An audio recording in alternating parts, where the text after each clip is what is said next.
Hello, everybody. What's up? Um, it's Tanya, and today I'm interviewing uh Andre Sway. Would you like to introduce yourself?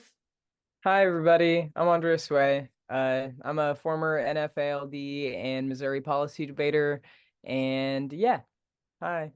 Do you want to maybe introduce yourself a little bit more than that? That's fair. I've been doing debate for like 8 years. I started on the Missouri level whenever I was in like seventh grade doing speech events. And then from there, I was lucky enough to go to a school that had like a history of speech and debate success, Parkview High School. Whenever I had gotten there, the coach who had like ushered in all of that success was no longer there, but I was still able to get coaching from her as well, Nancy Wedgeworth, who was like really big early on in my career.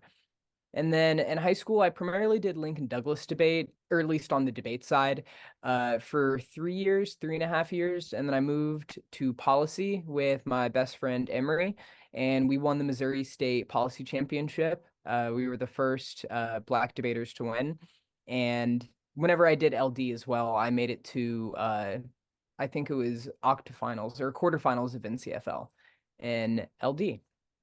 And then from there, I was lucky enough to get a scholarship to Western Kentucky University, which is where I met Tanya. Go Tanya, Tops. yeah, go Tops. Tanya and I became really good friends there. Uh, and at Western Kentucky University, that's whenever I kind of came into that. That's wherever I created the legacy that I'll most likely be known for. In debate, which is being a K debater, primarily a anti-blackness critical critique debater. And I started that whenever I was a freshman. It was the very last tournament our freshman year during the Grand Prix. And there I got top speaker. And then I really just fell in love with anti-blackness arguments and how they essentially work and how they allowed me to like draw from other interests of mine. And then I just started doing like critical debate. And then I had fairly like moderate success my entire career. I won the NFA national championship my sophomore year. I was the first black man to do so. And then I just continued to make it to outrounds at some of the biggest tournaments in the NFA community, continued to get top speaker, make it to finals, and overall, I like to think that I had a fairly successful career in NFA. So that's the longer introduction. Is Yeah, that there we better? go. That's better. Yes, that is better. So the point of this video is basically to give you guys a little bit more of an idea of like reading like KAFs and reading critical arguments in general, because we don't have a lot of videos on the channel that's about that specifically. And also, I'm going to ask Andre some questions just in general. I realize now that I'm recording my screen, so I can't pull up the questions on my screen, so I'm going to pull them up on my phone. That's fine. I also don't like the way the what? No, what were you gonna say? You're good. No, I just don't like the way the screens are set up, but so be it. Got to do split screen, you know? No, I mean like the Zoom itself, like it's not side by side, but it'll be fine. It'll be fine. Okay. All right. First question is when it comes to debate, what is everyone but you wrong about? Or I guess most people. I like to think that I'm like in line with everybody else. Uh, I guess as a judge, it's getting, and as a coach, it's getting a little bit harder to understand what that is because I'm not necessarily sure that I'd be comfortable giving my students the exact same things that I would be doing, or that I did. So what I think everyone was wrong about, or a lot of people have this belief, which is that like a debater's politics or like personal life or what they do in one round shouldn't be brought into another round. I didn't debate that way. And I like was successful not debating that way, or like, you know, because I think that a debater's politics do matter in a lot of ways. Like if a debater in one round is talking about like rupturing hegemonic norms, and then in the very next round or the round before, they're doing the exact opposite of that and upholding those hegemonic norms, you can call that out, and that'll probably like that'll always win my ballot as a judge. Or not always win my ballot. It's a really good persuasive way to debate, at least in my eyes. But I know a lot of people aren't going to like that. So that's not the best advice to start out with, but it is what is But it's everyone else wrong. it's what your opinion, right? It's Yeah. subjective Yeah. question. Okay. Second question, who helped you the most in your debate career who doesn't know it?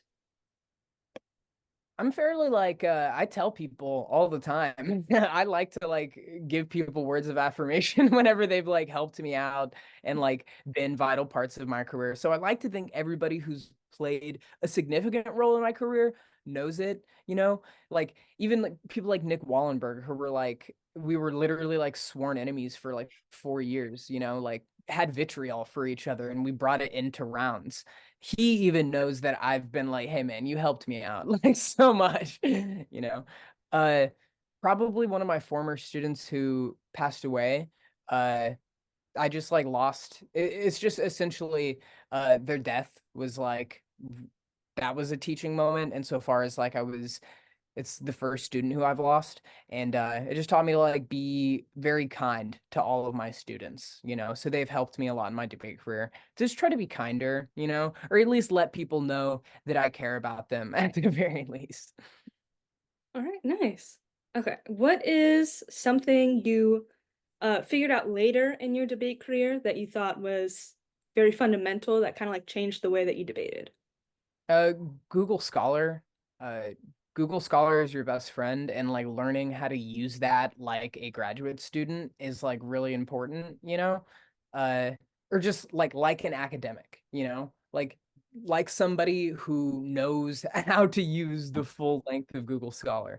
So, putting stuff in quotations, like whenever you need to look up a specific card, you know, throw Hail Marys out there, you know, like if you're like I'm trying to think of an example of what I would do, but so often I would just look up stuff uh like military fortifies in quotes and then or like yeah, military fortifies and then in other quotes like anti-blackness, feminism, you know, and essentially just like try to find cards that use similar debate language that you do. Another thing that I learned is like the cited by method, which is if you need to figure out if you're like, oh, I don't know what to say against this article, you know, if it's like a big article, go to Google Scholar and see uh like click on Google Scholar on the article and then hit cited by. Whoever cites it, at least some of those people are going to be critical of what that original author is saying.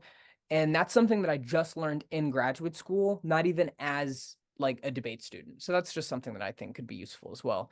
And it also just like if you're like, oh, I want to like read this alt, but I don't want to read this author because this author has said da da da da, or like they're not good enough. That cited by button as well is just really good to be like, oh, who else is saying essentially the exact same thing?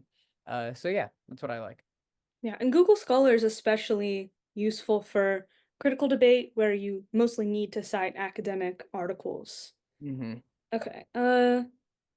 If you were to start your debate career over, what would you like? It like suddenly like you forgot how to debate. How would you what would like your training regimen look like, your practice schedule? What would you want to do in order to kind of get back to where you are?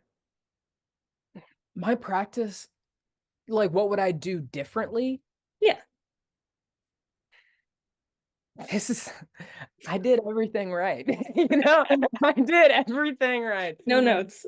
I grinded incredibly hard whenever I first started debate by just watching all the videos that I can. Like, depending on what circuit you're in, I started off on like a lay circuit.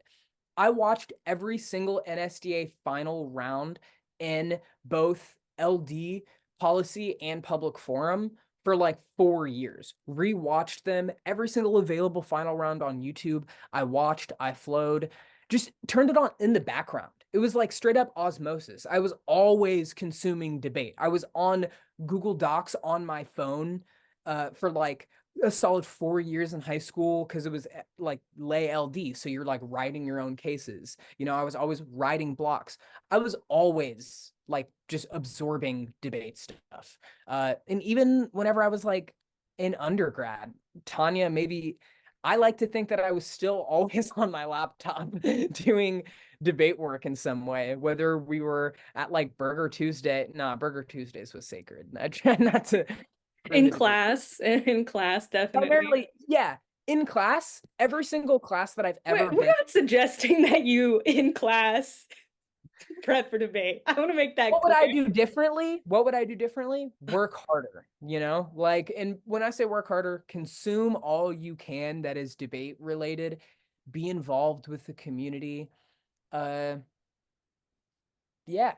I honestly don't know, what I Watch would Proteus videos, a just lot of videos and oh, I guess to practice, spread every day.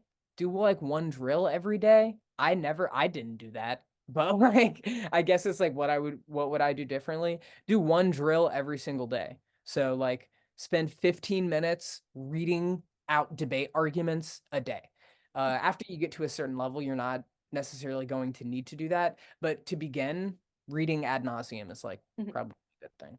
And when you say drills, you're talking about speed drills, Uh, yeah, and also like the like type of redos drills or yeah, like redos, like stuff that Chad would make us do, which is essentially just try to make a speech as efficient as possible, you know? Like if you gave a rebuttal at a previous tournament, you know, and you didn't win that round, or maybe even you did win that round and it was just a yeah. close round, just redo the rebuttal. But typically you have to have somebody else to like help you redo that. But you can also just figure out what is the most efficient way for me to say these things in the least amount of words possible. What arguments can I cross apply that I didn't cross apply beforehand? Uh, that's what I mean by drills. Yeah. And if you don't have someone to watch you live, you can always record it and show it to someone. Mhm. Okay. So, so when you were in high school, were you reading critical arguments at all, or was it like policy debate? So I was on the Missouri circuit, and it's primarily lay debate, which means that we have like parent judges for the most part. We'd have the occasional coach as a judge. So in Mhm. high school, I wouldn't read outright Ks because those weren't a thing. It was traditional value criterion, and then on the policy side, there's still Ks were also not prevalent because our judges are still adults, not adults, because only kids like Ks, because they Like were like parents. yeah, parents. Mhm. Uh, adults and like they're civilians. Uh, they're Yeah. not in the activity. So, but what I will say is I was still a very critical debater at that level. I would always like my value criterion for like nearly all 4 years was minimizing structural violence. Like, so I was always interested in K literature and I'd always formulate arguments that had the ethos of a critical debater, even if they weren't overtly critical. So Uh, kind of like soft left type Affs. soft left in high school, and then I ran a Cap K once or twice with my partner Emery, but he was doing most of the heavy lifting on that. I did not understand the Cap K at that point, and he was a veteran policy debater, and he did. Gotcha. Well, we talked about this a little bit earlier, but I guess what made you want to read critical arguments at Grand Prix? I mean, I was black in the summer of 2020, and for those of you who don't remember or just like need enlightening, that was in the midst of like right after the lynchings of like Breonna Taylor, George Floyd, Ahmaud Arbery. All of these were like very high profile lynchings against black people, and as a result, the rhetoric just in the atmosphere was verging on like anti-blackness, not necessarily in the debate community, but the debate community has those norms as well. Uh, and essentially, it was just Simone Whalen was a member of the Western Kentucky University team who ran these arguments, and they were always really compelling to me. And it's something that I was like, oh, I'll do this at NFA or I'll do this next year. And then NFA was canceled, COVID happened, everybody from our school dropped out. But I was like, no, I still want to do this. I'm a freshman. I came to WKU to win a national championship. So I'm gonna take every opportunity to win a national championship that I can. Uh When you say dropped out, do you mean like left the program or oh no, everybody just dropped out of the Grand Prix? yeah, to the Grand Prix because it Gotcha. was Okay, okay, okay. COVID I was like, I and didn't know that there was like that many debaters who quit. Okay. yeah, everybody just dropped out. No. Yeah, they Uh, just all left. Yeah. they just stopped doing that tournament just because it was like a lot of them were seniors and they're like, I'm not going online for like my final tournament. I don't really care. And it was like Anthony and Alex, and like they're just like, I'm goated anyway, so I don't really need this. Right. So, what if for any debaters who are potentially watching this and are thinking about starting to read critical arguments, are Mhm. there any prerequisites that you think they need to meet before they start reading critical arguments? I know there's like a lot of general advice saying that like you should at least learn the basics of policy debate, like advantage, disadvantage debate, stuff like that before you start reading critical arguments. Would you agree with that? Would you disagree? Would you say like there's some exceptions? So the audience for this is primarily high school, right? Yeah. I think it entirely depends on whether or not what you want to do in the next 8 years, Like if you're a freshman listening to this, or like 4 to 8 years in the next 4 to 8 years. What is your goal? Is it graduate school? Is it something else? Do you just want resume padding, or do you want to like genuinely be a good K debater? If you want to be one of the best K debaters, at least I genuinely think that there has to be some utility in beginning with policy. Like there has to be some utility in being able to just execute a, a debate round traditionally and then being able to add that critical layer on top of it. I think that that's probably important. If you're in the later stages of your debate career and you're like me in a lot of ways too, you're just like, no, I just want to read what I'm passionate about. And I'm tired of like both sidesing everything and playing devil's advocate for evil causes and positions that I don't really care for. If you're sympathetic to that, then just read K's. There is no prerequisites, and I don't want to like put like a hurdle that you have to like climb, which is, oh, you have to do policy first, you have to do XYZ. I just think that the best debaters in general are going to be debaters with policy experience. Uh, I would also encourage you to just a prerequisite to reading a K is like having a heart and caring for other people. I think that's the number one thing. Like above all else, do not start reading Ks if you're a bad person. Like I know that seems like I've never said those words before, but like I think that that's like something that I probably care about, which is like you don't read Ks just to win the ballot. You shouldn't. K should be something that you are passionate about and you care about, and it's a cause that you believe in. So don't just throw a K out because you're just like, oh, I need to win the ballot in front of XYZ judge. Sure, you can do that, but it's just gross to me, you know? So I think that like being a good person is probably a prerequisite to like running a K. And when I say being a good person, care for other identities other than yours and make an active effort to like undo systemic inequalities as they exist in whatever spaces that you occupy. So that's how I feel. So again, I don't know, maybe they do, but I would imagine most of the people watching this video have not written a K before. So what should they be looking for after they've decided what general like lit base they're interested in? What should Mhm. they start looking for on Google Scholar or wherever? First and foremost, make sure that your K is in line with the topic, meaning that the K-AF that you craft shouldn't be able to just be extrapolated to a different topic. Granted, a good K-AF will be because the literature will be broad or be applicable enough to do so. And I'm guilty of doing that with an AF. But in general, you need to have your KAF needs to be structured with the topic in mind. So whatever the topic is, uh, begin with using the keywords of the resolution and the lit base that you need to find. So if you're citing an Afropest lit base, put in Wilderson and ontology in there, or maybe not ontology, because ontology could be iffy, but just put in like Wilderson and Sexton. If you're looking for like queerness Ks, put in who are plus the topic words.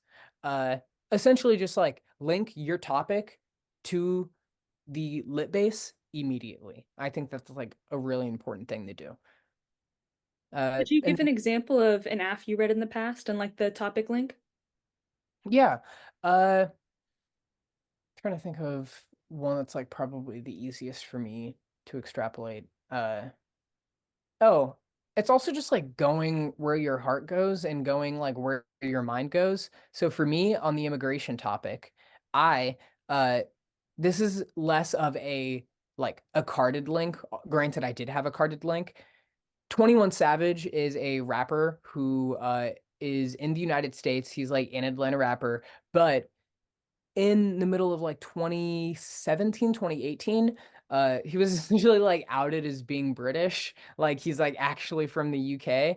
And there was a lot of jokes about this, and his blackness was being revoked in a lot of ways, and his blackness was being questioned. And at the same time, ICE, the like an immigration CE, I don't know what Control I and stand. enforcement, I think. I should Control probably and know what it enforcement. Yeah, is. yeah, no, it's immigration control and enforcement. Yeah. I know exactly what it does and I know how they operate. Sorry that I didn't remember. Not to you, but just like to whoever's like Just preemptively arguing with the audience. preemptively. Yeah. Uh so essentially my link to the topic on the immigration topic, I knew that I wanted to do something anti-blackness related, and I knew it had to be rooted in immigration. And I was like, oh, 21 Savage is probably a good introduction on this. Let me see what is written about 21 Savage, immigration, and anti-blackness. And there was some good literature there. So I began there. Uh, Additionally, I've written movie AFs before to where and that essentially just boils down to like who's writing about movies in a critical good manner.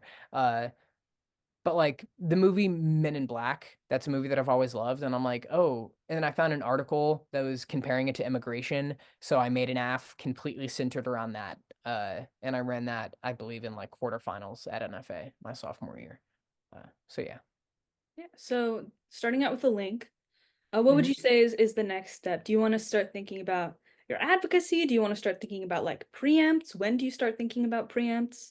I think you should probably you don't think about preamps until you have the app fully fleshed out, or until you have the advocacy of the app fully fleshed out. So you should know exactly what you want your app to do. If you want it to be a like meditative type of like we need to rethink XYZ, or like rupture XYZ, or do you want it to be like a material app, which is like organize along the Communist Party line, or is it going to be more ontological rooted, which I guess kind of falls under the first area that I mentioned. So it's essentially just figuring out what kind of advocacy you want and whether or not you want it to be epistemological or pediological. So it's like the way that you're doing it or the way that you begin your research or like material, the way that you go about organizing your politics. So that's probably the next step.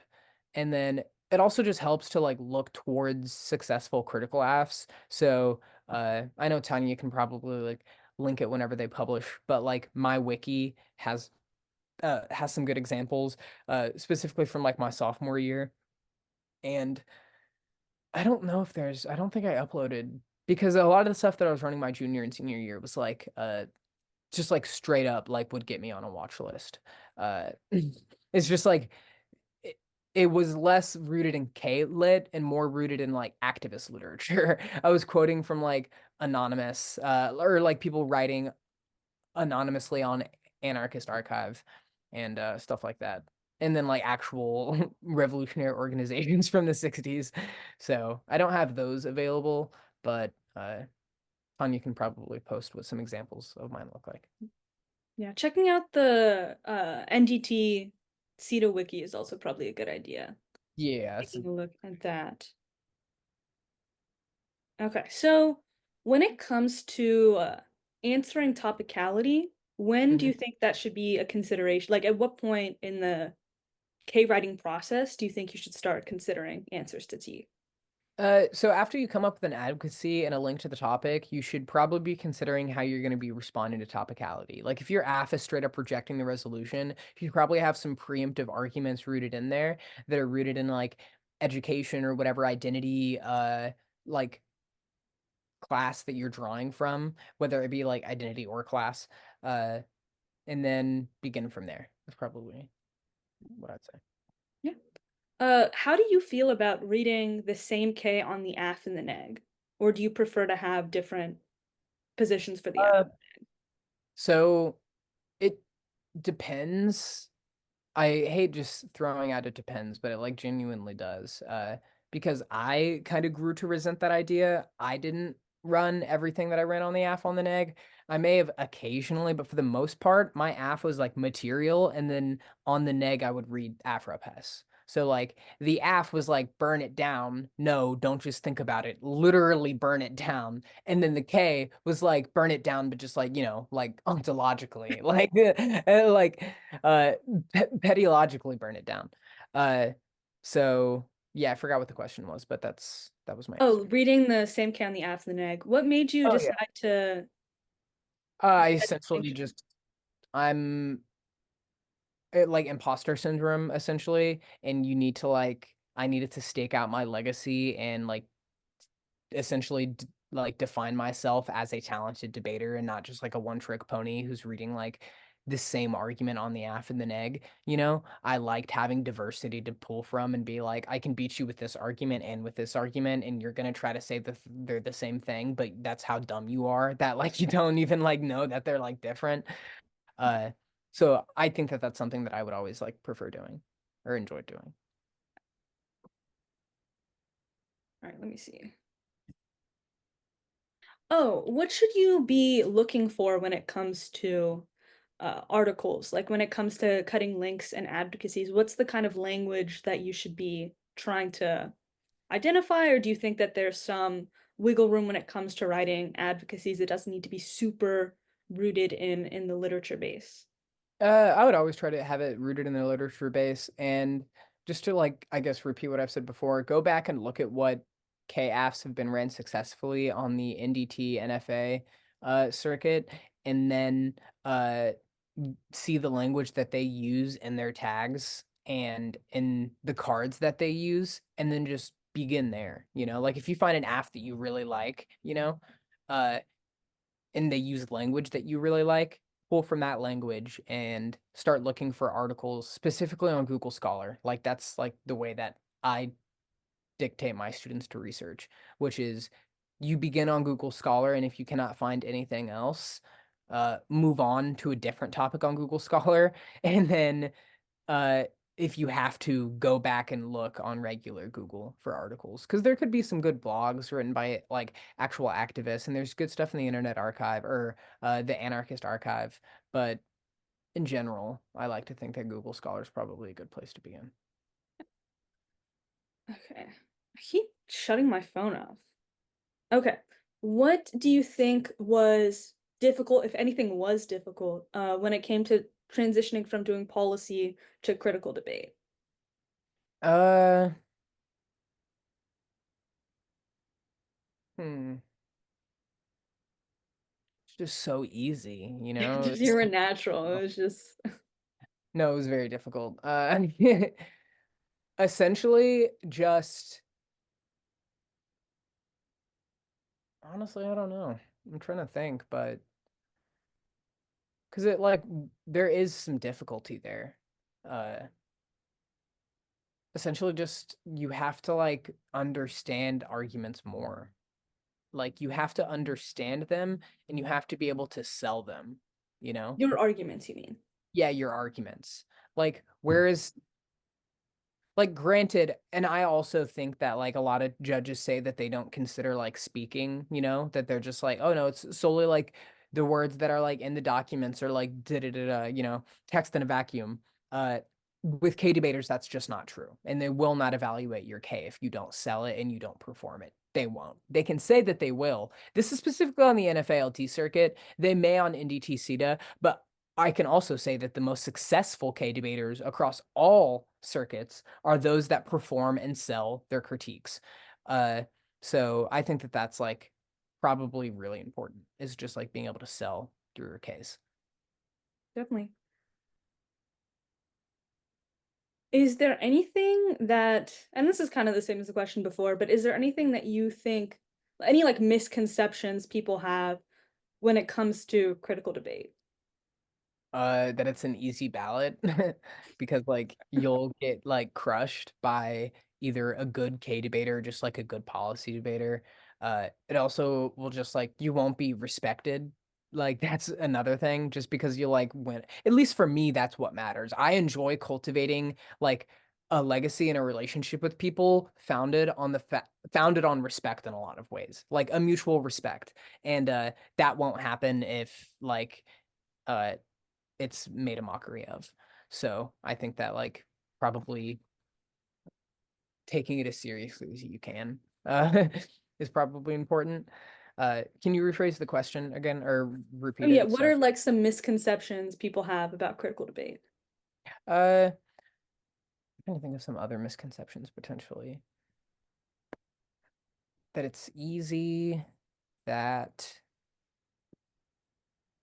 yeah, honestly, I feel like a lot of the misconceptions about it, or that people just do it for the ballot, but it's really hard to like disprove a lot of that, given that like a lot of them will frankly admit that they do it for the ballot. Like, yeah, sometimes I would like do it for the ballot insofar as like it was advantageous, but it's always beliefs that I advocated for inside and outside of the round. And I would call people on inside or outside of the round. Like I don't need a linked card to like say those things.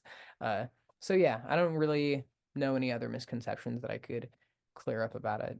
Oh, that it's cheating. I guess that's probably the big one. I should start there. The biggest misconception is that like critical debate is like cheating and unfair. To like call it cheating and unfair whenever like most of the people who are not most of the people, a lot of the people who are reading these arguments have historically been shut out of the community and have been like forced to read arguments, and arguments have been normalized, which are violent to their existence, whether it be like defense of the United States military or even a broader extent, just the United States federal government. Uh, I think K's are like beyond being unfair. They level the playing field of fairness and call out that like a lot of the norms that are prevalent within debate are rooted in like a lot of like frankly fucked up power structures that like should probably be avoided and critiqued at any given opportunity. I guess how do you feel about the like I don't know, like the philosophy bro type K's like Baudrillard, Lacan, that kind of thing. Do you Uh, think that a lot of the stuff you're saying applies to that as well, or yeah, I mean, I don't want to like diss Baudrillard and any like kind of Pomo, Zizek type of stuff too hard. Frankly, just because I need to understand it more. Like I'm a graduate student, and at this point, I should have like a really in-depth understanding of those authors, but I still don't. And frankly, I think that does speak to the fact that these debaters do not know how to articulate their arguments in ways which are accessible. And because like the ways in which these types of Pomo arguments are deployed in the debate community are incredibly bad, are incredibly nonsensical, and just don't make sense or are just violent insofar as like they're advocating for accelerationism and just saying that like no, we need to kill more brown people. Uh, so yeah, I'm not a huge fan of Pomo, and I think a lot of it tends to like psychoanalyze minorities without their consent in like really weird ways, saying, "Oh, you only do this for XYZ reason," and it's like uh, I find that odd to say the least, and like violent potentially at worst. Uh, but I need to understand the literature a little bit more. So every single time I'm talking about K debaters, by the way, I apologize to anybody watching this who's like a huge like Pomo K debater or interested in becoming one. I'm not talking about y'all, and I haven't been this whole time. This whole time I've been talking about like fem debaters, anti-blackness debaters, cap K debaters, set call debaters, security K debaters. And granted, all of those Ks can have postmodern elements to it and can bring in stuff from that. But alternatives solely rooted in like Pomo literature, I'm not a huge fan of. And I don't like them. Alright, and so what over the course of the year, what kind of updates when you were competing or when the students that you're coaching, what kind of updates should you or should they be doing? Uh Beyond just you like answering arguments that are read against you. Yeah, it always needs to be trimmed down for time and always to make stuff more efficient. If you've realized that you've gone like a whole tournament reading a card in your AF, especially for critical debaters.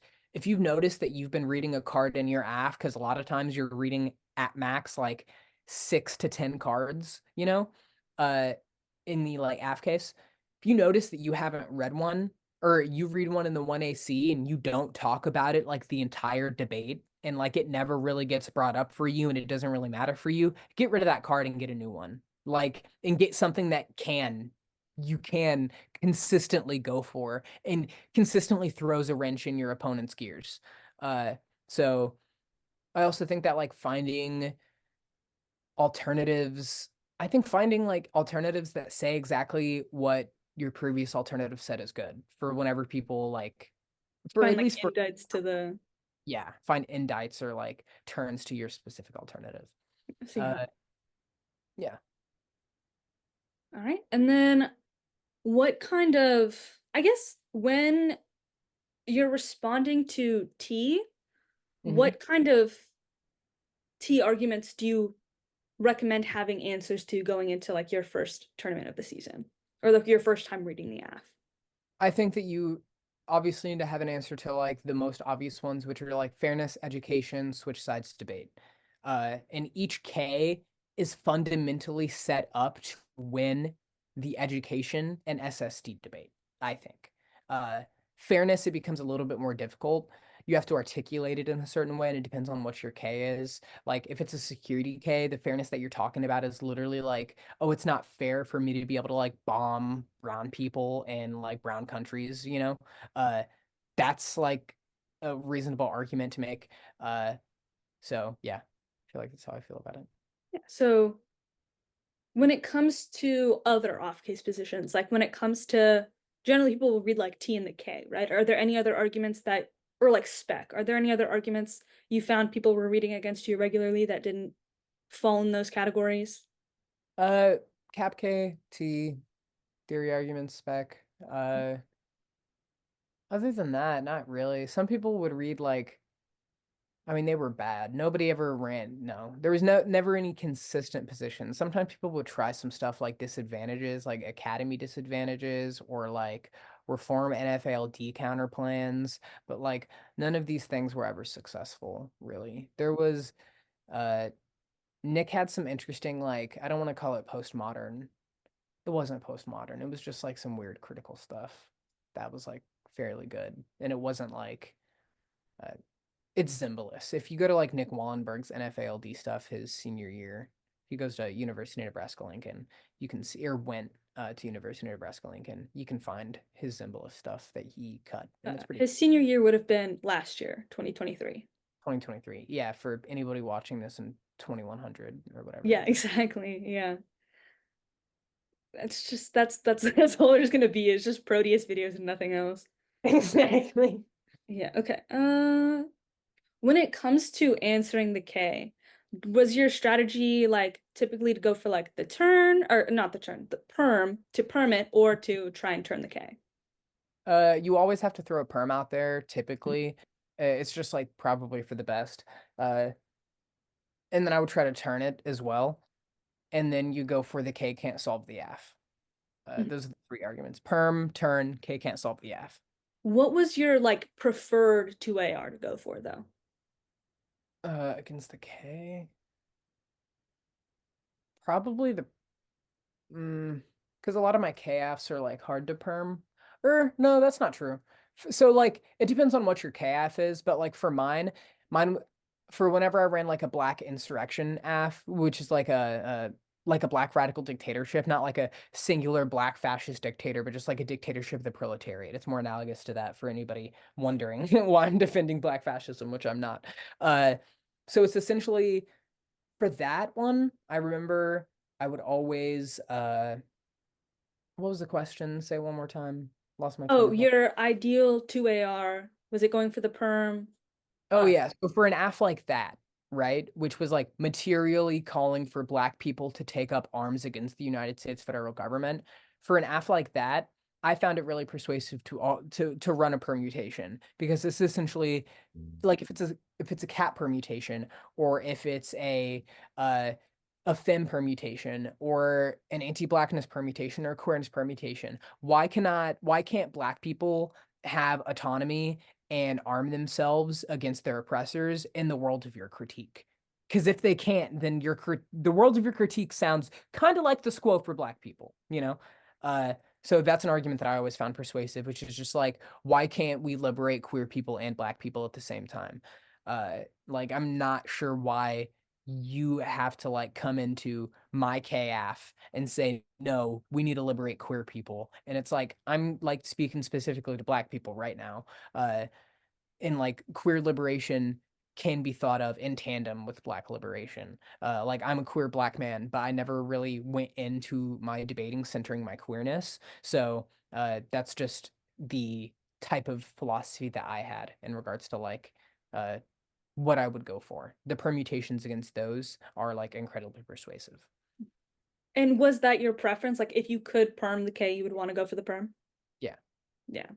Why is that? Is it like a question of just like, I think optically it just like puts them like it backs them into a corner to like make them like anytime somebody has to like separate themselves from an identity group, that creates like rooms for rhetorical slip ups, you know? Anytime you have to like distance yourself from like, oh no, we don't want to be associated with their like black radical like ethos. We don't want that. We want ours to be preserved. And it's like, why is black radicalism something that you need to worry about? So that's essentially how I felt about it. when you were like writing your positions, was that something you had in mind when like writing the advocacies? Was the perm, or was it just like after you had written the position, you were like, okay, what would I potentially read against the Yeah. CAPK or whatever? It's essentially just like that. There's some times where I would write an AF. Mhm. Uh, no, for the most part, it's just I find critical, interesting arguments. And often, more often than not, if you find cool, interesting, good critical arguments, they're already going to be permeable, you know? So, like, Black radical dictatorship was anti-capitalist, meaning that it could be permed with the CAPK incredibly easily. And it was like not topical. And whenever stuff's not topical, people read the CAPK. So that was really helpful for me because the perm was just like right there, you know? That is something that's nice about reading KFs is like when you're reading K's on the neg, the perm is really like Hmm. the most irritating argument to answer, at least sometimes. So that is one nice thing about KFs is you don't the perm is on your side, which The is nice. help is just to make your K unpermeable, you know? Make your K unpermeable. Find a way, whether it Oh be yeah, like just still let them perm it. don't let them permit. You know, it's that Just still let easy. them perm it. That easy. Folks, I didn't. No, yeah, if people are reading a perm, don't let them. just don't. Yeah, it's not Just be the better. I don't understand. exactly. Tanya and I we just used to 360 no scope people. Just like dunk on, just like do crazy stuff. All right, I think that's pretty much it. Thank God. God. It's Cool. been like some of these interviews are like 2 hours long. Oh, I'm so glad. Yeah. Yeah, Thank you. yeah. I kept it Bye, very everybody, brief. though. It was nice learning with y'all, because we learned Exactly. It was such like a back and forth truly with the audience. such a back and forth with the audience. Open Okay. dialogue Be for nice to sure. Tanya. You know, Tanya's the goat as well, you know. So be nice to Tanya's. All right. Bye. Let me Uh, stop that. Okay, so stop, Tanya. I got this. oh, my bad.